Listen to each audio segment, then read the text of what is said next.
Hello, my name is Agata and I'm here to announce a few changes that I'll be making in my YouTube channel, and they will be effective starting December 2016. So until now I would put 48 videos every month in my YouTube channel, 12 videos of astrology in Portuguese, 12 videos of astrology in English, and then 12 videos of tarot in Portuguese, and another 12 videos of tarot in English. So it's total 48 videos a month. YouTube hasn't been paying me properly, in my opinion, and hasn't been paying me enough. Every time that my views go up, my pay is less, which I don't think is fair. So instead of 48 videos a month, I'm going to only upload 24 videos a month, 12 videos in Portuguese and 12 videos in English, and I'm going to join the tarot with the astrology prediction with the tarot reading in the same video. So instead of dividing it, I'm really sorry, but right now it's not worth the investment of my time.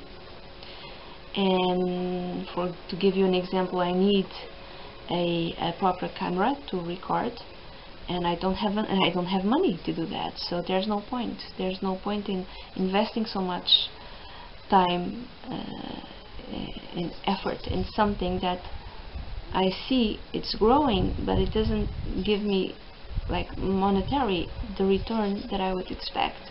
So I need to put my effort in other things. Okay, like I haven't been writing for a while, so I need to go back to writing, and I'm doing other stuff also, so I need to put my effort elsewhere.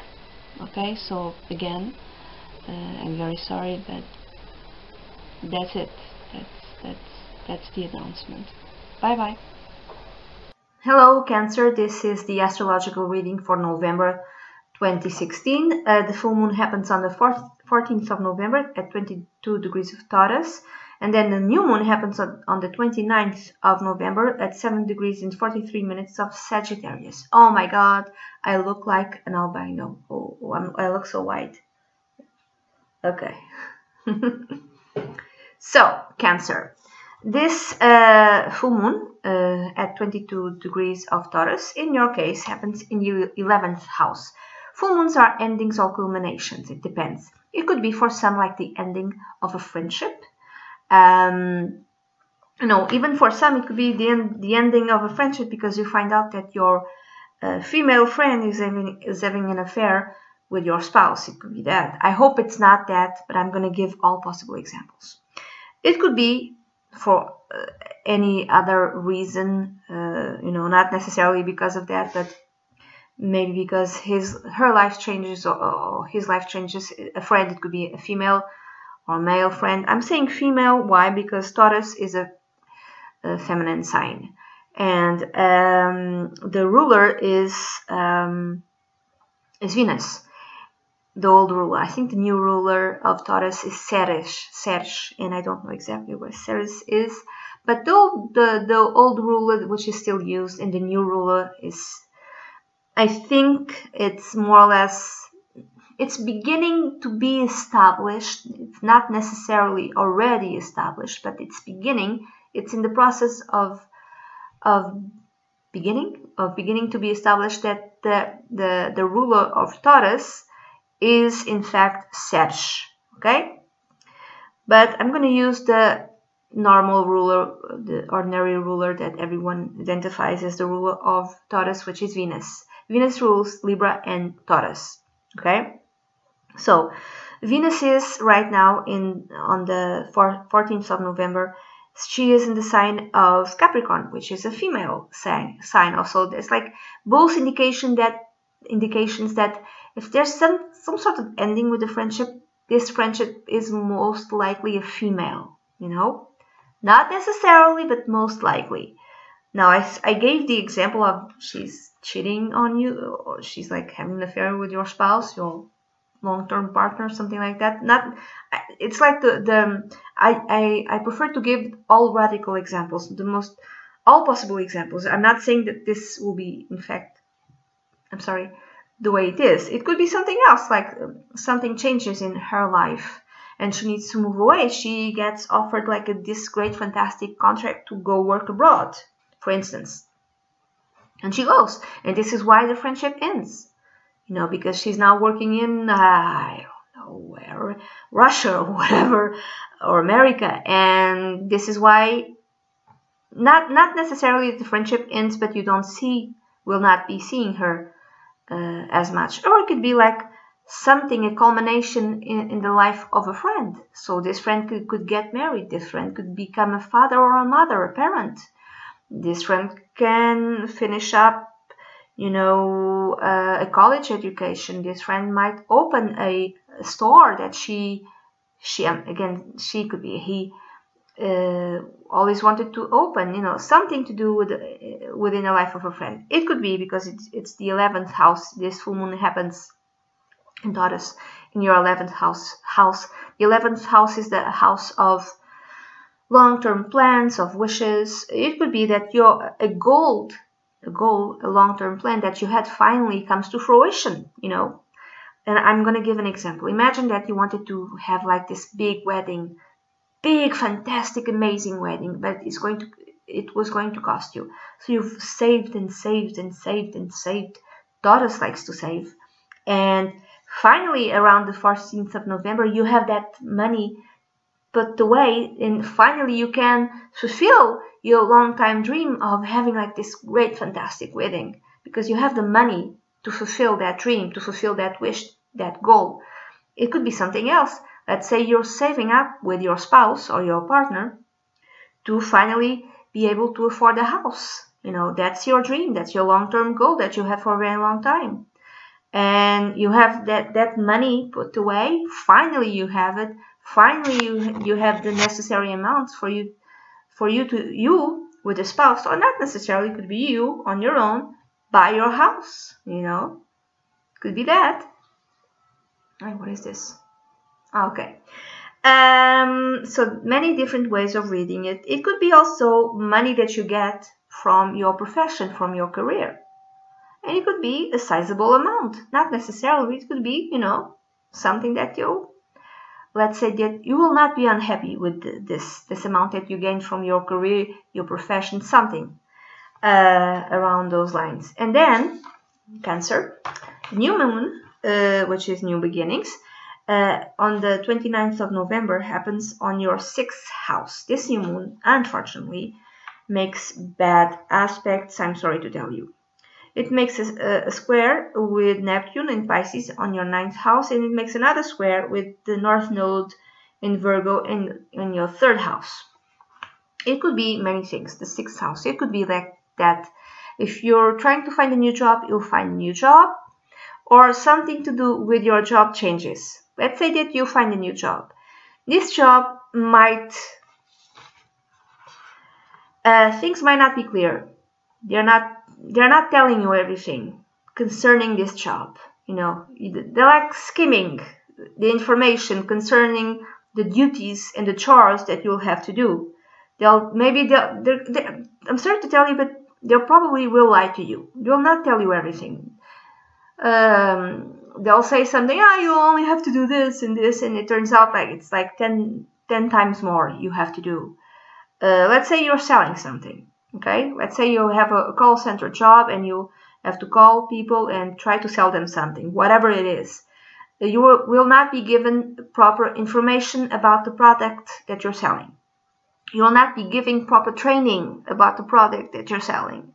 And maybe the clients will ask you all sorts of questions, really good questions about the details and tiny little things connected with this product that you're selling. And you will not be able to tell them everything because you will not be given proper training, or the information you are telling them is wrong information because that wrong information was the information which was provided to you by your employer. There's something about truth. Okay, there's a problem with truth and your job. Either it's a new job or it's an old job. Something, let's say it's the same job, but something new will be, maybe you'll have new chores, or something will change around the things you have to do, the duties you have to perform, and they will not give you full information about this new thing you have to do. Okay, and this new thing might come in conflict with your personal ethics, with your personal beliefs. Even if you are like a believer of any type of religion, this might come in conflict with your deep spiritual beliefs and religious beliefs, and it might turn you apart, because you have to keep your job, but you have to go against what you believe. So you have no idea what to do. Okay, so it could be that. Also, another way of reading it, you can have new colleagues, because the 6th house is the house of colleagues, and these colleagues might be foreigners. It could be new colleagues, or one new colleague, male or female, doesn't matter. They could be abroad, from foreign colleagues. They could even have like a different type of spiritual beliefs, and there will be a difficulty of communicating with them. There's some sort of difficulty in terms of communicating with them, and you might not like either this new colleague or these new colleagues, and they might not like you either. Okay, so it's kind of mutual. Okay, and I would say the problem would stems it's from the difficulty of communication, of expressing things clearly. It's like you're saying something and your colleagues are hearing something completely different. Your colleagues are saying something, your new colleagues are saying this something, and you're hearing something completely different. There's a difficulty in communication and understanding what's being said. Another way of reading this, it could be that it's nothing to do with work, with colleagues, nothing to do with that. It might be something to do with your health, because the 6th house has to do with health. Maybe you do health exams around this time. Maybe it's these health exams. You have to do them. Let's say that around this time, you usually do them, or you find something in your body, you want to put your mind at ease, and you go to your family doctor to do a full checkup, or something is discovered in your work, because in work you have to do medical exams from time to time, like once a year, something like that. And they find something, and they tell you, okay, you have to go to your family doctor to have more exams to deal with this situation. Whatever it is, the diagnose, the results might not be accurate. So if something is found, and you're really afraid of this something which was found, you should ask your doctor or your doctors to redo all the exams, because there might be some sort of mistake. Okay, or at least ask for a second opinion, because things are not clear. Either there's some sort of mistake, or whatever you have might not be caught by the doctors. They don't seem to understand exactly what you have. So your doctor is trying to, it's like a puzzle, and your doctor doesn't know exactly what you have, and maybe your doctor calls other doctors, even from abroad, to understand what the hell is wrong with you, and they might not reach a diagnose, or a diagnose which is reached might not be accurate. Okay, there might be some sort of mistake. So there's many different ways of reading this. Or another way is that maybe if this is connected with health, and you have siblings, you are expecting some sort of emotional support from your siblings or a sibling, and you might not get it, because maybe your siblings or a sibling thinks that you're just like a drama queen, just making stuff up, or that's not as serious as you say, and you might there be some sort of quarrel with your siblings because of that, because you are expecting emotional support, and you might not get it from them or from him or her. Another way, there's changes in your work environment or in your job and you need the car. Let's say that's only one car and you have to share this car with your sibling. Okay? And you most definitely need the car now. There might be some sort of difficulties in getting to this new job, or it's the same job but you are like moved to a different place or your schedule is changed for like I don't know, a month or two, something like that, and you don't have public transportations, or the public transportations which exists it's like one bus at 7 a.m. and that's it, or at 9 a.m. and you need to be at work at 7 a.m. and the bus is only it's only one bus at 9 a.m., something like that, and you need the car. And you might have some sort of quarrels with, if that is the case, if you have to share with a sibling. Okay, maybe your sibling needs the car too. Or you might need to use the car, and even if you're not sharing, there's some sort of mechanical problem with the car that will be difficult to diagnose, you know. And your car is like down and you need to go to work and there's no buses, there's no public transportation, you have to figure out a way of going to work, something like that. Okay, so many different ways of seeing this lunation. And that's it, Cancer. This is the reading that I have for you for November 2016. This is a very general astrological reading. If you'd like a private consultation, please send an email to duniasa@gmail.com. I'd be delighted to work with you. Bye bye.